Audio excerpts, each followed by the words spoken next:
We are live. Yay! Happy Monday. You made it through the weekend. I am Old New Dude. He is.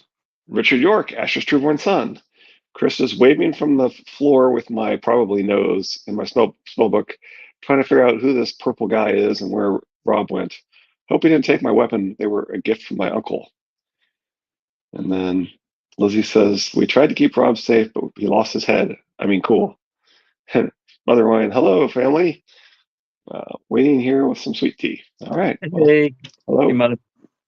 Lizzie, Chris. Yeah, I was telling him that's probably Chris and Lizzie's from last night's D&D session. Yeah, it makes me think about how Preston has commented that the Hound may have been mistaken for Rob with the head being sewn on. Right, the Hound was there at the Red Wedding and starting to fight his way out while wearing his helm. And Yeah. so, hey, Hey, Bill Nettle. Nettles, I still need to respond to you. I I will do that at some point. Anyway, well, we've had a little back and forth on DMs, and it's my turn to respond, and I haven't done that yet. Anyway, Mm. um, just in terms of discussion of actually YouTube stuff. Anyway, let's do it. Okay. This would be Arya 6. Yes, it is. Storm 34, Arya 6. I sentence you to trial by battle. Her eyes had grown accustomed to blackness. When Harwood pulled the hood off her head, the ruddy glare inside the hollow hill made Arya blink like some stupid owl. So there's some serious blindness or nocturnal vision foreshadowing there for Arya. There you go. A huge fire pit had been dug in the center of the earthen floor, and its flames rose swirling and crackling toward the smoke-stained ceiling. The walls were equal parts stone and soil, with huge white roots twisting through them like 1,000 slow, pale snakes. People were emerging from between those roots as she watched, edging out from the shadows for a look at the captives, stepping from the mouths of pitch-black tunnels, popping out of crannies and crevices on all sides. In one place on the far side of the fire, the roots formed a kind of stairway up to a hollow in the earth where a man sat almost lost in the tangle of weirwood. Lem unhooded Gendry. What is this place? He asked. An old place, deep and secret, a refuge where neither wolves nor lions come prowling. Neither wolves nor lions. Arya's skin prickled. She remembered the dream she'd had and the taste of blood when she tore the man's arm from his shoulder. Big as the fire was, the cave was bigger. It was hard to tell where it began and where it ended. The tunnel mouths might have been 2 feet deep or gone on 2 miles. Arya saw men and women and little children, all of them watching her warily. Isn't it Greenbeard a said, couple of times that we get the white roots referred to as snakes? "Oh yeah, I'm pretty sure." I wonder if there's And something there to that. yeah, I wonder if it's. Oh yeah, I think so. I mean, um, certainly. I mean, one thing that I would say, if Asher's Torn son, that Asher what used to be associated with the sea dragon and snakes before becoming the tree of life, right? Being known as the tree of life. So it would make some sense from that regard. Okay. Conflating snakes and the tree. There's probably all sorts of reasons, but that's the one I would like the most. Obviously. My preferred interpretation, I guess I should say. Anyway, There you um, neither wolves nor lions. Arya's skin prickled. She remembered the dream she'd had and the taste of. Oh, we did that one already. Biggest fire. And then we did that one already too. Sorry. Grab more and Greenbeard said. Greenbeard said, "Here's the wizard, skinny squirrel. You'll get your answers now." He pointed toward the fire where Tom Sevenstring stood talking to a tall, thin man with oddments of old armor buckled on over his ratty pink robes. That can't be Thoros of Myr. I remember the Red Priest as fat, with a smooth face and a shiny bald head. This man had a droopy face and a full head of shaggy gray hair. Something Tom said made him look at her, and Arya thought he was about to come over to her. Only then the mad husband appeared, shoving his captive down into the light, and she and Gendry were forgotten. The huntsman had turned out to be a stocky man in patched tan leathers, balding and weak-chinned and quarrelsome. Actually, Arya and Gendry being forgotten is kind of like what their role with King's Landing, where before Cersei had specifically had a warrant for Gendry, and, Yeah. and anyway, so that's kind of funny. Oh, I just noticed that anyway. That's when it turned out to be a stocky man in patched tan leathers, balding and weak-chinned and quarrelsome. At Stony Sept, she had thought that Lem and Greenbeard might be torn to pieces when they faced him at the crow cages to claim his captive for the Lightning Lord. The hounds had been all around them, sniffing and snarling, but Thomas Sedman soothed them with his playing. Tansy marched across the square with her apron full of bones and fatty mutton, and Lem pointed out Anguy in the brothel window, standing with an arrow notched. The mad huntsman had cursed them all for lickspittles, but finally he had agreed to take his prize to Lord Berwick for judgment. They bound his wrists with hempen rope, strung a noose around his neck, and pulled a sack down over his head. But even so, there was danger in the man. Arya could feel it across the cave. Thoros, if that was Thoros, met captor and captive halfway to the fire. How did you take him? The priest asked. The dogs caught the scent. He was sleeping off a drunk under a willow tree, if you believe it. Betrayed by his own kind. Thoros turned to the prisoner and yanked his hood off. Welcome to our humble hall, dog. It's not so grand as Robert's throne room, but the company's better. The shifting flames painted Sandor Clegane's burned face with orange shadows, so it looked even more terrible than he did in daylight. When he pulled at the rope that bound his wrists, flakes of dry blood fell off. The hound's mouth twitched. I know you, he said to Thoros. You did. In melees, you'd cursed my flaming sword, though thrice I overthrew you with it. Thoros of Myr, you used to shave your head. To betoken a humble heart, but in truth my heart was vain. Besides, I lost my razor in the woods. The priest slapped his belly. I am less than I was, but more. A year in the wild will melt the flesh off a man. Would that I could find a tailor to take in my skin. I might look young again, and pretty maids would shower me with kisses. Only the blind. Sam has not lost any weight at the wall. Yeah, he has. He talks about it. Huh? Not like this. What's that? Lady Thistle says the snake in the tree of knowledge. Love it, Richard. Well, I mean, not like losing an entire person, especially north of the wall. I mean, it's not like he's just suddenly the size of John. But then you got the right. Myr. Oh, your point is it's been he's been working. Yeah. Some people think that this indicates that Thoros is giving his life force to Berwick. Yeah, that's what I'm getting ready to say. Yeah, it's not my theory. It's been out there for a long time. Right. It's the life fire. Because Sam is also much more active than he used to be, and probably eating less, and yet he's much more slowly losing the weight. Yeah, I see your point. Yeah, and they seem to have an awful lot of access to food too, so it's not like he's not like he's starving. Yeah. Another thing with the snake and the tree of knowledge is that you could be kind of a serpent Garden of Eden kind of reference as well, I suppose. Yeah.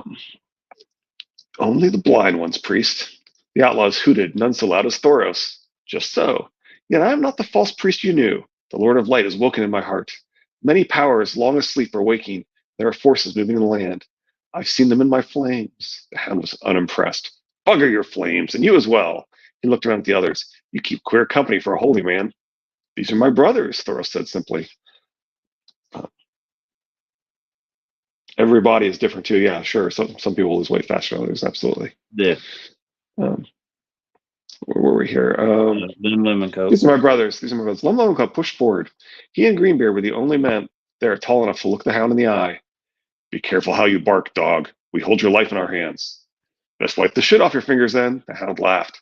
How long have you been hiding in this hole? Anguy the archer bristled at the suggestion of cowardice. Ask the goat if we've hidden hound. Ask your brother. Ask the Lord of Leeches. We've bloodied them all. You lot? Don't make me laugh. You look more swineherds than soldiers. Some of us was swineherds, said a short man Arya did not know. And some was tanners or singers or masons. That was before the war come. When we left King's Landing, we were men of Winterfell and men of Derry and men of Blackhaven. Mallory men and wild men. We were knights and squires and men at arms. Lords and commoners, bound together only by our purpose. The voice came from the man seated amongst the weirwood roots halfway up the wall. 60 of us set out to bring the king's justice to your brother. The speaker was descending the tangle of steps toward the floor. 60 brave men and true, led by a fool in a starry cloak. A scarecrow of a man. He wore a ragged black cloak speckled with stars and an iron breastplate dinted by 100 battles. A thicket of, and Arya's been brought to see the wizard, and he's the scarecrow. And we'll talk more about that here in a little bit. Okay. A thicket of red gold hair hid most of his face, save for a bald spot above his left ear where his head had been smashed in. More than 80 of our company are dead now, but others have taken up the swords that fell from their hands. When he reached the floor, the outlaws moved aside to let him pass. One of his eyes was gone, Arya saw, the flesh above the socket scarred and puckered. He had a dark black ring all around his neck. With their help, we fight on as best we can for Robert and the realm. Robert? rasped Sandor Clegane, incredulous. Ned Stark sent us out, said Pothelm Jack Be Lucky, but he was sitting in the Iron Throne when he gave us our commands, so we were never truly his men, but Robert's. Robert is the king of the worms now. Is that why you're down in the earth, to keep his court for him?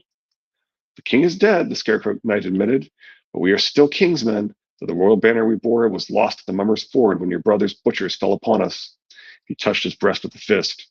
Robert is slain, but his realm remains. We defend her. Her? The hound snorted.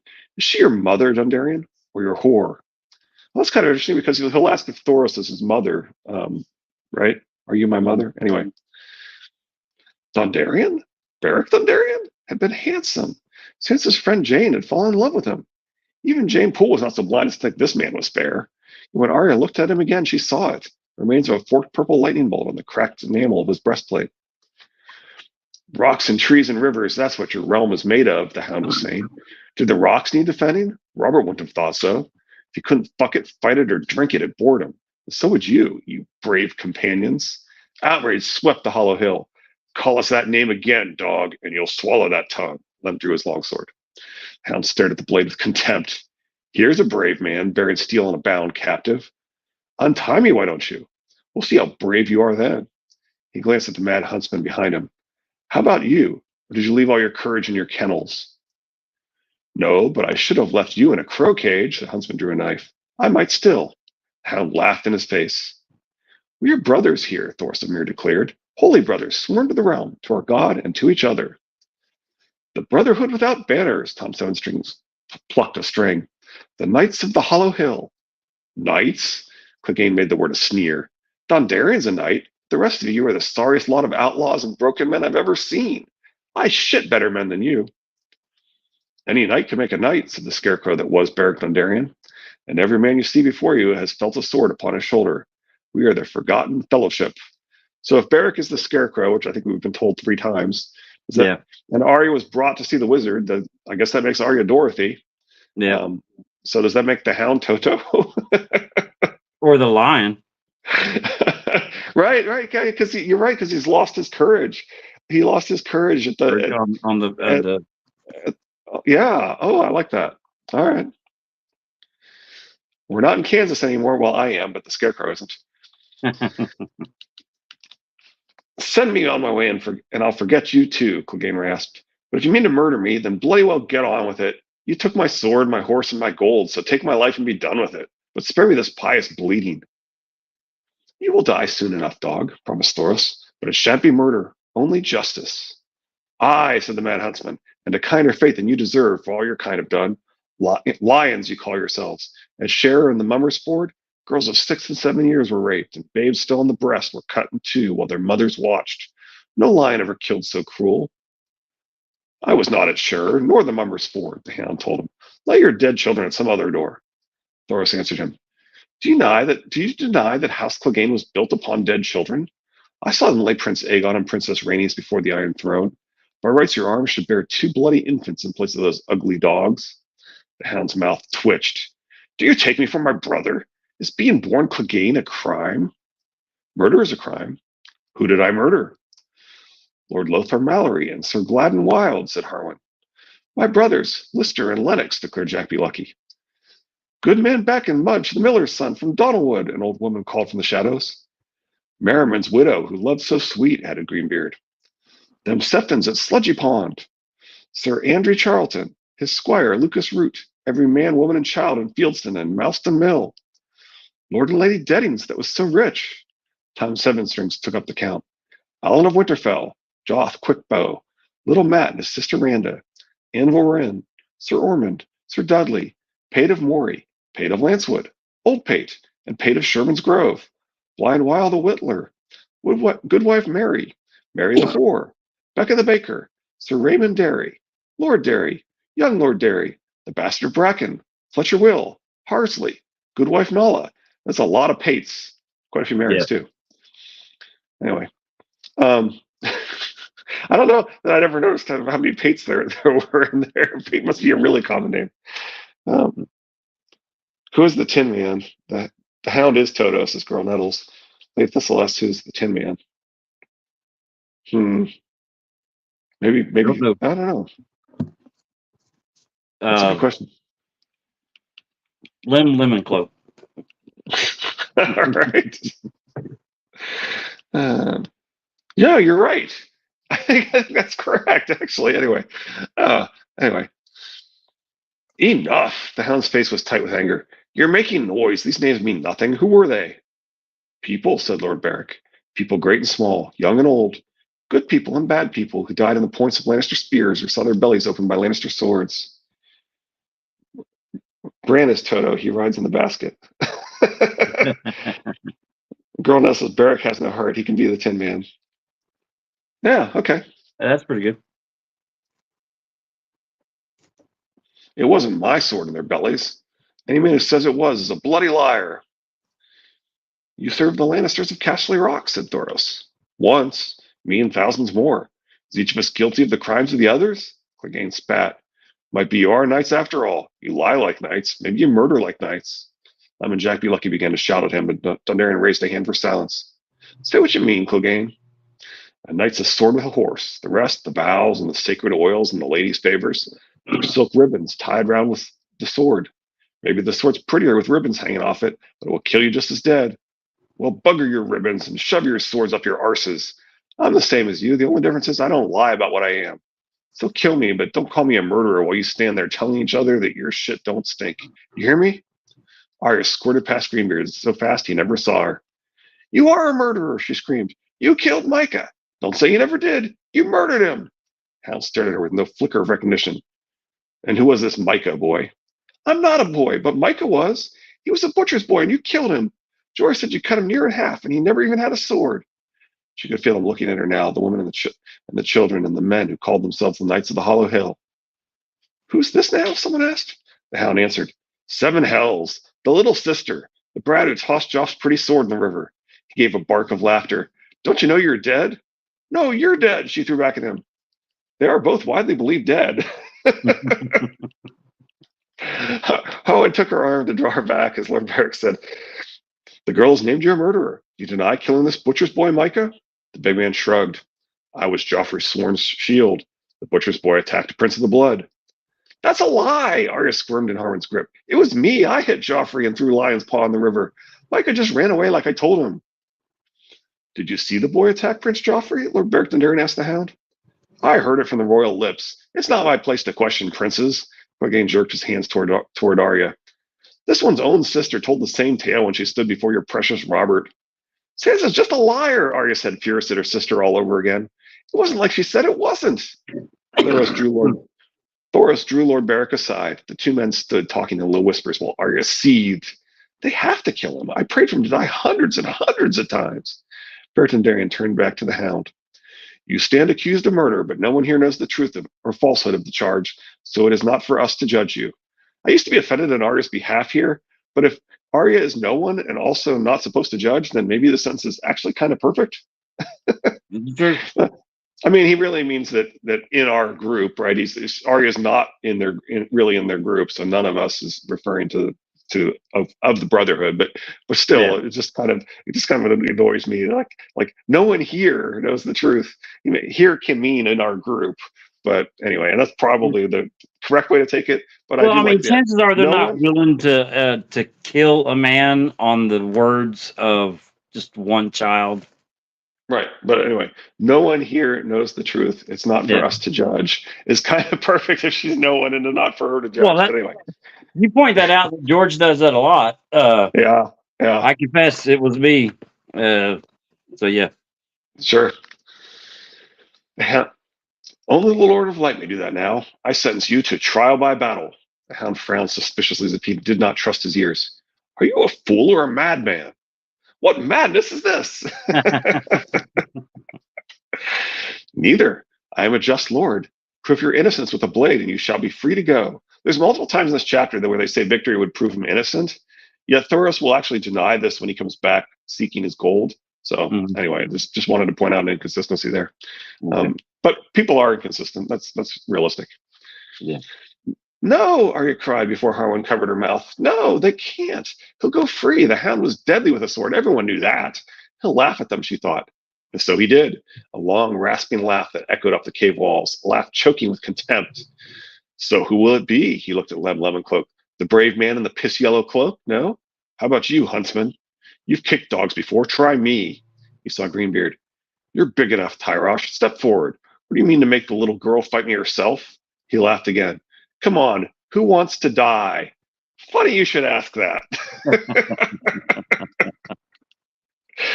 It's me you'll face, said Lord Beric Dondarrion. Arya remembered all the tales. He can't be killed, she thought, hoping against hope. The mad huntsman sliced apart the ropes that bound Sandor Clegane's hands together. I'll need sword and armor, the hound rubbed a torn wrist. Your sword you shall have, declared Lord Beric, but your innocence must be your armor. Clegane's mouth twitched. My innocence against your breastplate, is that the way of it? Ned, help me remove my breastplate. Arya got goosebumps when Lord Beric said her father's name, but this Ned was only a boy, a fair-haired squire, no more than 10 or 12. He stepped up quickly to undo the clasps that fastened the battered steel about the Marcher Lord. The quilting beneath was rotten with age and sweat. It fell away when the metal was pulled loose. Gendry sucked in his breath. Mother have mercy. Lord Beric's ribs were outlined starkly beneath his skin. A puckered crater scarred his breast just above his left nipple, and when he turned to call for sword and shield, Arya saw a matching scar upon his back. The lance went through him. The hound had seen it too. Is he scared? Arya wanted him to be scared before he died, as scared as Micah must have been. Ned fetched. Don't worry, Arya. He's going to be plenty scared in this chapter. Ned fetched Lord Beric his sword belt and a long black surcoat. It was meant to be worn over armor, so it draped his body loosely, but it crackled the forked purple lightning of his house. He unsheathed his sword and gave the belt back to his squire. Thoros brought the hound his sword belt. Does a dog have honor? The priest asked. Lest you think to cut your way free of here, or seize some child for a hostage. Anguy, Dennet, Kyle, feather him at the first sign of treachery. Only when the three bowmen had notched their shafts did Thoros hand Clegane the belt. The hound ripped the sword free and threw away the scabbard. The mad huntsman gave him his oaken shield, all studded with iron and painted yellow. The three black dogs of Clegane emblazoned upon it. The boy Ned helped Lord Beric with his own shield, so hacked and battered that the purple lightning and the scatter of stars upon it had almost been obliterated. But when the hound made a step toward his foe, Thoros stopped him. First we pray. He turned toward the fire. Something about that sounds kind of Monty Pythonish to me, but anyway. He turned toward the fire and lifted his arms. Lord of Light, look down upon us. All around the cave, the Brotherhood without banners lifted their own voices in response. Lord of Light, defend us. Lord of Light, protect us in the darkness. Lord of Light, shine your face upon us. Light your flame among us, R'hllor, said the Red Priest. Show us the truth or falseness of this man. Strike him down if he is guilty, and give strength to his sword if he is true. Lord of Light, give us wisdom. For the night is dark, the others chanted, Harwin and Anguy loud as all the rest, and full of terrors. This cave is dark too, said the hound, but I'm the terror here. I hope your god's a sweet one, Dondarrion. You're going to meet him shortly. I think he's got this backwards, but anyway. Well, not quite. Not quite, because he's not quite backwards. But anyway, unsmiling, Lord Beric laid the edge of his longsword against the palm of his left hand and drew it slowly down. Blood ran dark from the gash he made and washed over the steel. And then the sword took fire. So notice Beric's blood is not congealed. Blood ran from the gash and will later flow from his wounds. Beric has his air cut off by hanging. He dies and then he has to be resurrected. He bleeds out, he dies, and then he has to be resurrected. Fire represents blood and passion. Anyway, we'll have more to say about this over and over again in this, because there's so many examples in this chapter. Arya heard Gendry whisper a prayer. Burn in 7 hells, the hound cursed. You and Thoros too. He threw a glance at the Red Priest. When I'm done with him, you'll be next, Mir. Every word you say proclaims your guilt, dog, answered Thoros, while Lemon, Greenbeard, and Jack Be Lucky shouted threats and curses. Lord Beric himself waited silent, calm as still water. Arya would recognize that. His shield on his left arm and his sword burning in his right hand. Kill him, Arya thought. Please, you have to kill him. Lit from below, his face was a death mask. His missing eye a red and angry wound. The sword was aflame from point to crossguard. but Dundarian seemed not to feel the heat. He stood so still he might have been carved of stone. But when the hound charged him, he moved fast enough. The flaming sword leapt up to meet the cold one, long streamers of fire trailing in its wake like the ribbons the hound had spoken of. Steel rang on steel. No sooner was his first slash blocked than Clegane made another, but this time Lord Beric's shield got in the way, and wood chips flew from the force of the blow. Hard and fast the cuts came, from low and high, from right and left, and each one Dundarian blocked. The flames swirled about his sword and left red and yellow ghosts to mark its passage. Each move Lord Beric made fanned them and made them burn the brighter, till it seemed as though the Lightning Lord stood within a cage of fire. Is it wildfire? Arya asked Gendry. No, this is different. This is magic? She finished as the hound edged back. Now it was Lord Beric attacking, filling the air with ropes of fire, driving the bigger man back on his heels. Clegane caught one blow high on his shield, and the painted dog lost a head. He countercut, and Dundarian interposed his own shield and launched a fiery backslash. The Outlaw Brotherhood shouted on their leader. He's yours, Arya heard. At him, at him, at him. The hound parried a cut at his head, grimacing as the heat of the flames beat against his face. He grunted and cursed and reeled away. Lord Beric gave him no respite. Hard on the big man's heels he followed, his arm never still. The swords clashed and sprang apart and clashed again. Splinters flew from the lightning shield while swirling flames kissed the dogs once and twice and thrice. The hound moved to his right, but Dundarian blocked him with a quick sidestep and drove him back the other way, toward the sullen red blaze of the fire pit. Clegane gave ground until he felt the heat at his back. A quick glance over his shoulder showed him what was behind him and almost cost him his head when Lord Beric attacked anew. Arya could see the whites of Sandor Clegane's eyes as he pulled his way forward again. 3 steps up and 2 back, a move to the left that Lord Beric blocked. 2 more forward and 1 back. Clang, and the big oaken shields took blow after blow after blow. The hound's lank, dark hair was plastered to his brow in a sheen of sweat. Wine sweat, Arya thought, remembering that he'd been taken drunk. She thought she could see the beginnings of fear wake in his eyes. He's going to lose, she told herself, exulting, as Lord Beric's flaming sword whirled and slashed. In one wild flurry, the Lightning Lord took back all the ground the hound had gained, sending Clegane staggering to the very edge of the fire pit once more. He's going to die. She stood on her toes for a better look. Bloody bastard, the hound screamed as he felt the fire licking against the back of his thighs. He charged, swinging the heavy sword harder and harder, trying to smash the smaller man down with brute force, to break blade or shield or arm. The flames of Dundarian's parry snapped at his eyes. When the hound jerked away from them, his foot went out from under him, and he staggered to one knee. At once, Lord Beric closed, his downcut screaming through the air, trailing pennons of fire. Panting from exertion, Clegane jerked his shield up over his head just in time, and the cave rang with the loud crack of splintering oak. His shield is afire, Gendry said in a hushed voice. Arya saw it in the same instant. The flames had spread across the chip-yellow paint, and the 3 black dogs were engulfed. Sandor Clegane had fought his way back to his feet with a reckless counterattack. Not until Lord Beric retreated a pace did the hound seem to realize that the fire that roared so near his face was his own shield burning. With a shout of revulsion, he hacked down savagely on the broken oak, completing its destruction. The shield shattered, one piece of it spitting away, still afire, while the other clung stubbornly to his forearm. His efforts to free himself only fanned the flames. His sleeve caught, now his whole left arm was ablaze. Finish him, Greenbeard urged Lord Beric, and other voices took up the chant of guilty. Arya shouted with the rest, guilty, guilty, kill him, guilty. Smooth as summer silk, Lord Beric slid close to make an end of the man before him. The hound gave a rasping scream, raised the sword in both hands, and brought it crashing down with all his strength. Lord Beric blocked the cut easily. No! Arya shrieked. But the burning sword snapped in two, and the hound's cold steel plowed into Lord Beric's flesh, where his shoulder joined his neck and clove him clean down to the breastbone. Get him, sir. He's right there.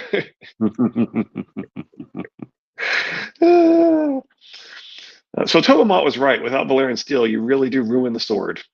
Yeah. The blood came rushing out in a hot black gush. Sorry. Congealed blood doesn't come rushing out in a hot gush. Yeah. Beric dies from typical injuries, including hanging or bleeding out, and needs to be resurrected. We've already sort of talked about this. So this is a lot different from Maester Wireless, aka Cold Hands. Hat tip to Thunderclap and Girlscon Cannon for pointing out that Cold Hands is a Raven expert and biology professor, and that Maester Wireless disappeared long ago trying to get back to Hardhome. Sandor Clegane jerked backwards, still burning. He ripped the remnants of his shield off and flung them away with a curse, then rolled in the dirt to smother the fire running along his arm. Stop, drop, and roll, kids. Lord Beric's knees folded slowly as if for prayer. When his mouth opened, only blood came out. Again, this is not a man with congealed blood. The hound's sword was still in him as he toppled face forward. The dirt drank his blood. Again, not congealed blood. Beric has bodily functions, fires, passion, blood, and yes, boners. Fire Yeah. zombies should be able to get boners. That's my point. Okay. I was wondering where you're Well, going with that. yeah, people keep saying this about, John wouldn't be able to have, and I'm like, no, like he has bodily functions. He clearly does, because otherwise he wouldn't die when you strangled him, and he wouldn't bleed out when you. Anyway, he definitely does, and clearly he has blood flowing through him, and that's my point, right? Yeah. Anyway, so it annoys me how often I've heard people claim that if John were resurrected, that his blood would all be congealed and he wouldn't be able to get it up. And I'm like, zombie dong. Say boner again, zombie dong for my cheap book club people. Yeah. All right. Anyway. So anyway, you get the point.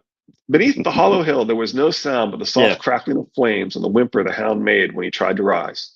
Arya could only think of Micah and all the stupid prayers she prayed for the hound to die. If there were gods, why didn't Lord Beric win? She knew the hound was guilty. Please, Sandor Clegane rasped, cradling his arm. I'm burned. Help me. Someone help me. He was crying. Please. Arya looked at him in astonishment. He's crying like a little baby, she thought. Melly, see to his burns, said Thoros. Lem, Jack, help me with Lord Beric. Ned, you'd best come too. The Red Priest wrenched the hound's sword from the body of his fallen lord and thrust the point of it down in the blood-soaked earth. Lem slid his big hands under Dundarian's arms while Jack B. Lucky took his feet. They carried him around the fire pit into the darkness of one of the tunnels. Thoros and the boy Ned followed after. Lem is the first one he calls to help him. Anyway, all right, whatever. The fact that he's so blind to what he doesn't want to see. But anyway, the Mad Huntsman spat. I say we take him back to Stony Seth and put him in a crow cage. Yes, Arya said. He murdered Micah. He did. Such an angry squirrel, murmured Greenbeard.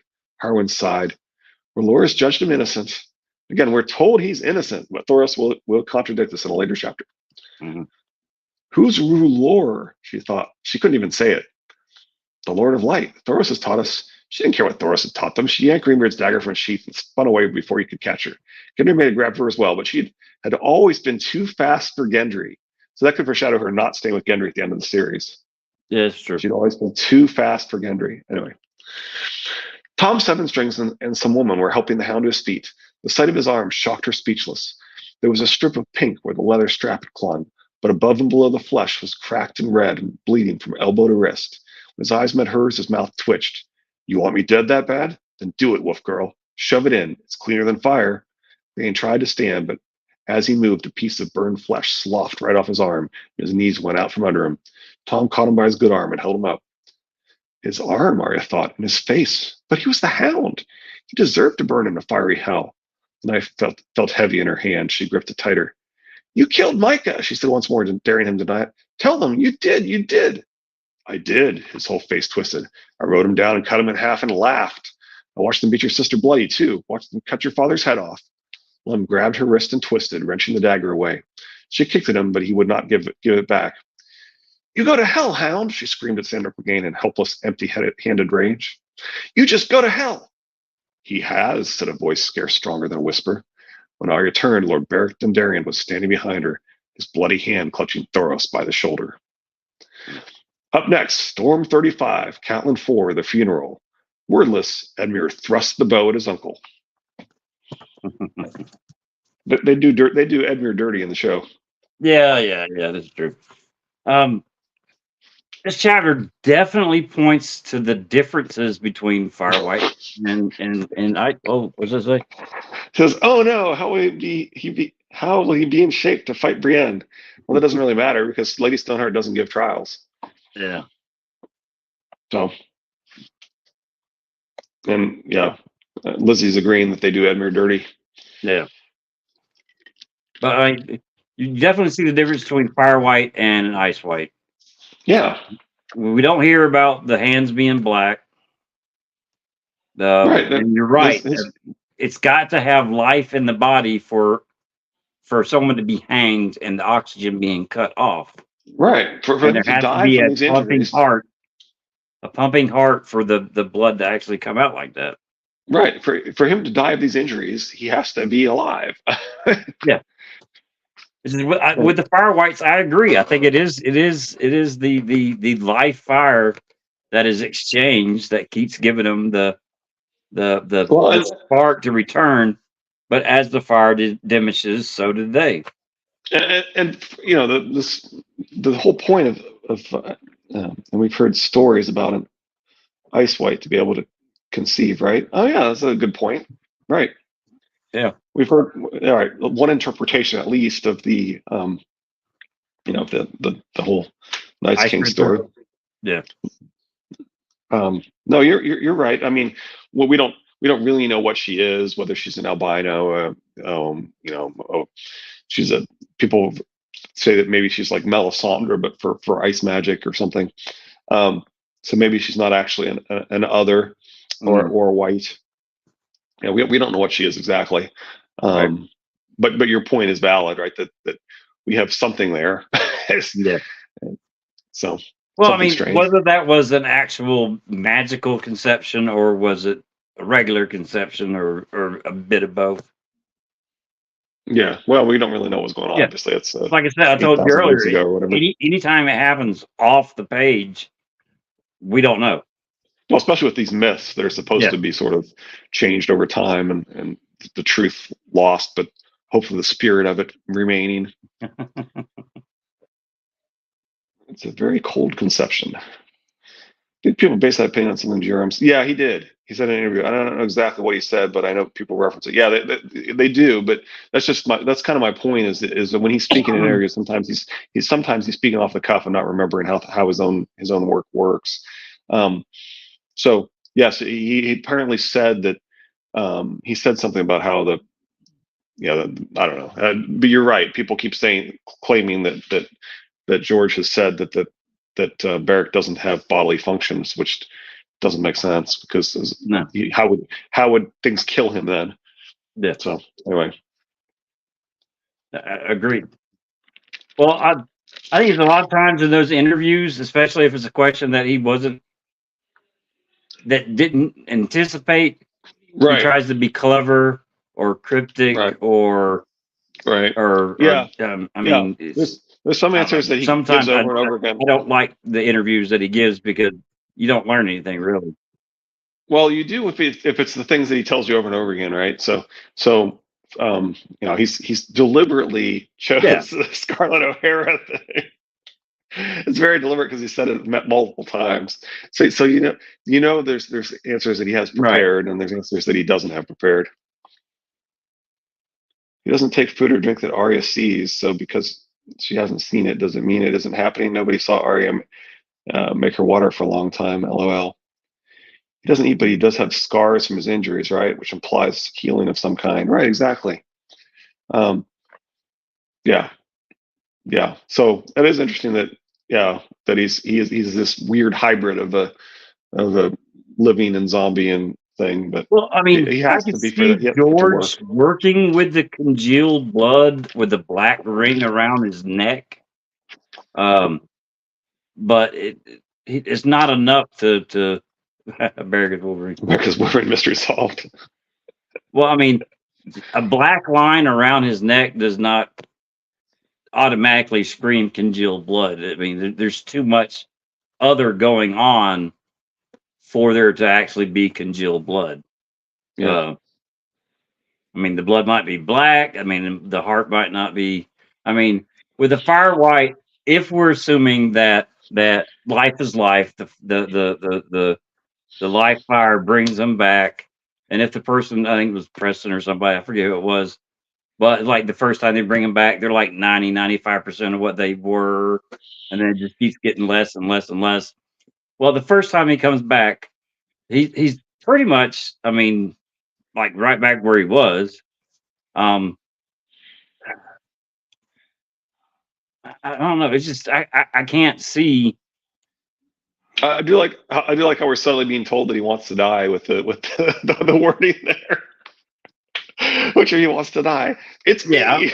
yeah. It's He can't be happy, that's for sure. No, he says it's too much. He says, 6 times or whatever, it's too much in the next Right. chapter. Well, I Um, mean, stop and look at him. He's skin and bones, right? mhm. But he's strong enough to fight the Hound.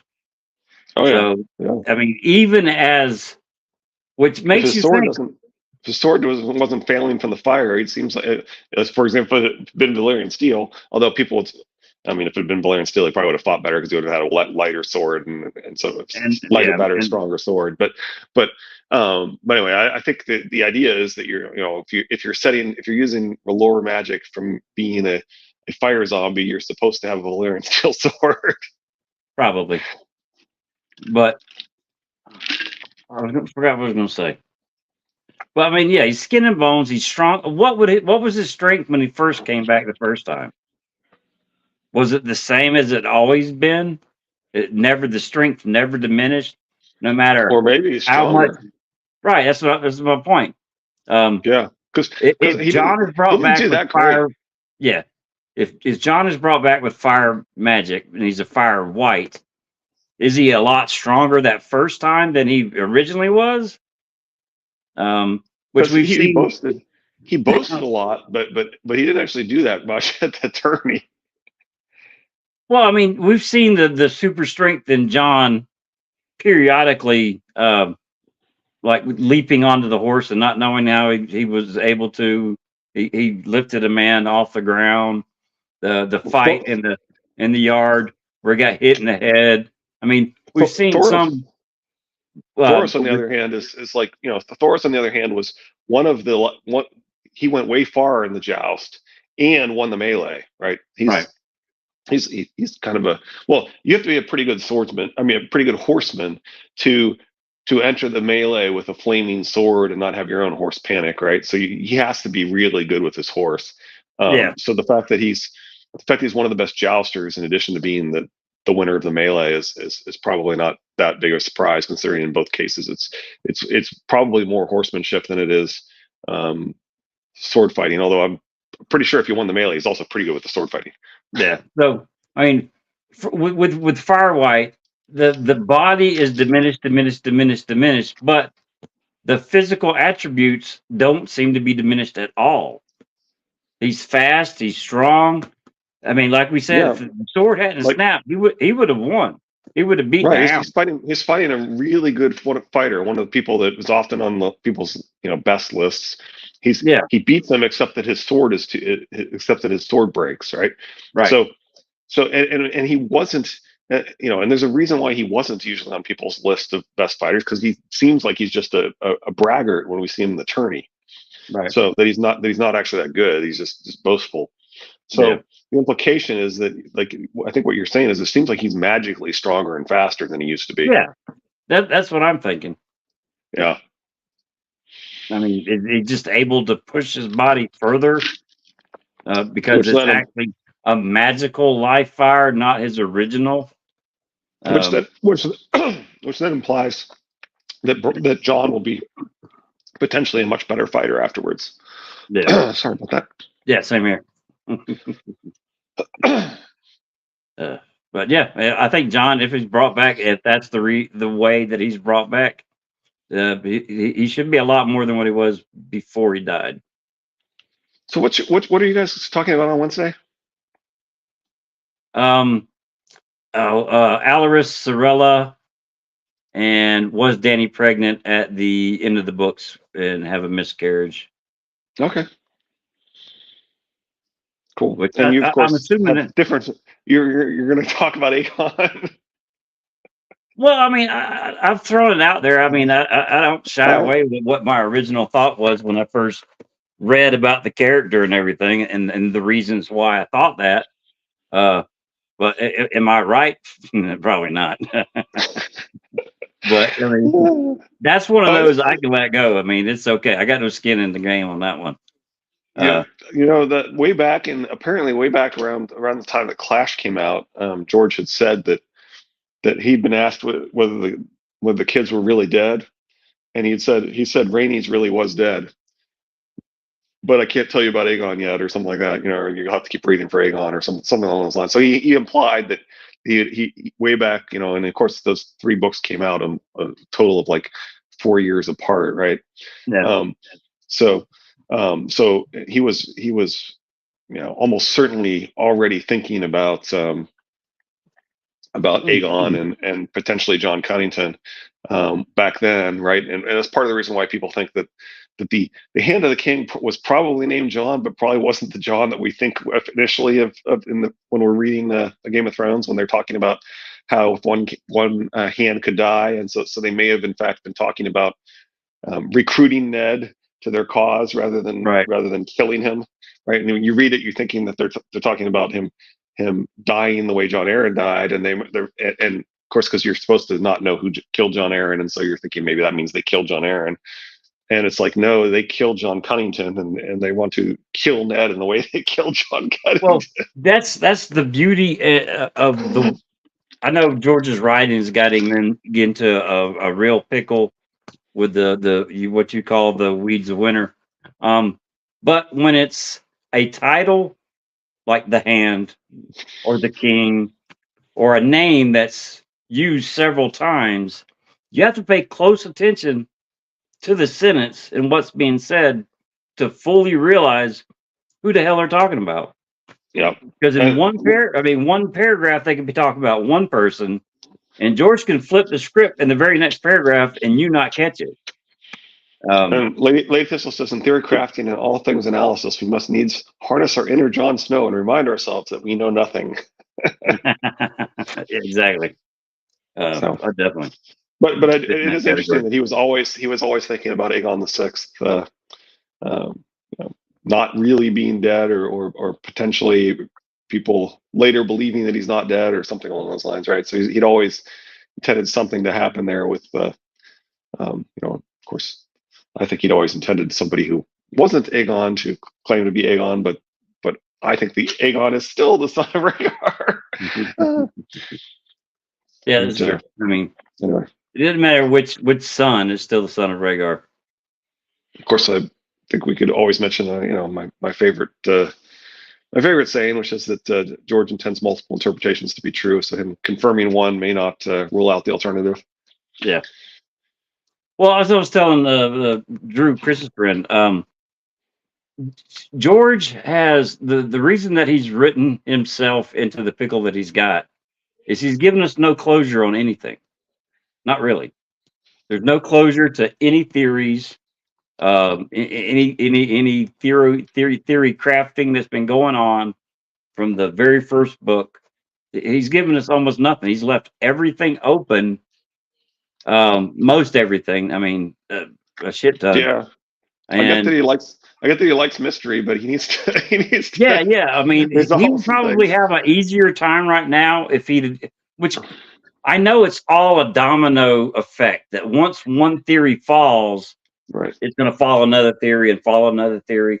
And it's just going to go down the line like that, the way he's got that stuff set up. I mean, there are things like, for example, Davos was supposed to be dead in the 4th book and then was alive in the 5th book. So it's and Bran and Rickon were dead and then were alive, and Theon was gone and dead for like 2 books and then was alive.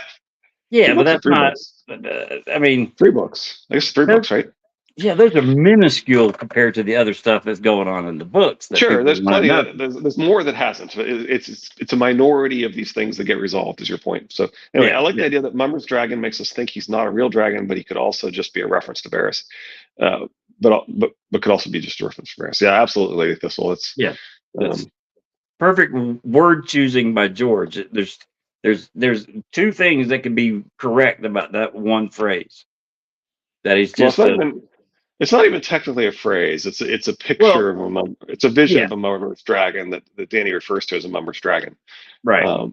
But the fact that you're portraying Aegon as probably Aegon. I think even people who believe that Aegon is real tend to believe that he's still or there's like I don't know how to change names. It's always like True God. But anyway, but even if you think he's True God, which then you've still got this whole concept. It's a Mummer's dragon, and Varys is the Mummer, and he's the it's a real Mummer's real dragon, basically, being portrayed as Mummer's dragon. So yeah, it's kind of an interesting concept.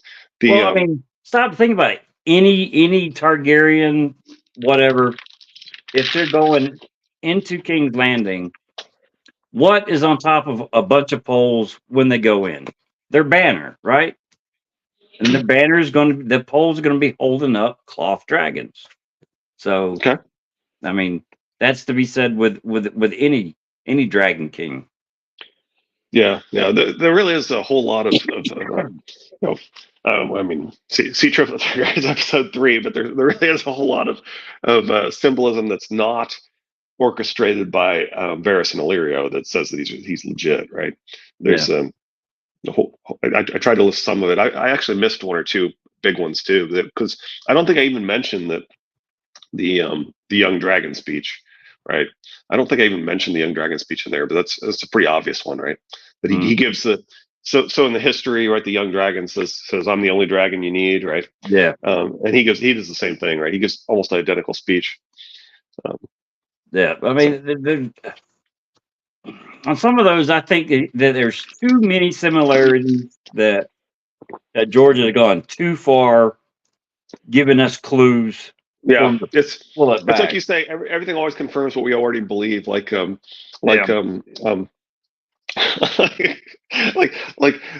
example, people watch the show and they see, they see Aegon born in the Tower of Joy of Rhaegar and Lyanna, and they say this confirms Jon Snow is born because of course it is Jon Snow in the show, but it's also being portrayed as Aegon, and then the plot from there is mostly the Aegon plot, right? Yeah. Crust the Brimbleism.